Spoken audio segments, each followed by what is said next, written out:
On the 9th of June I was at Bowling, so I wanted to see one of the Royal Scotsman trains. For my first catch today was 2E57, the 1443 ScotRail serviced the Balloch from Airdrie with 334011 and 334036.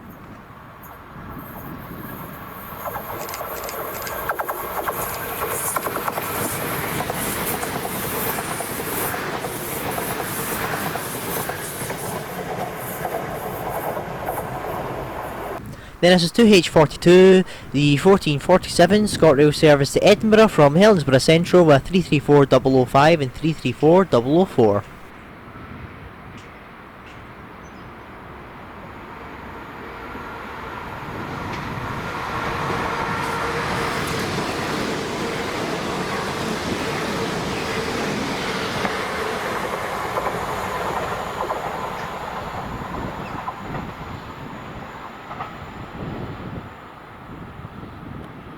Then here she came under 6S45, the 1450 GBRF service Fort William Alcan GBRF from North Lane Alcan GBRF with 66743 on the job.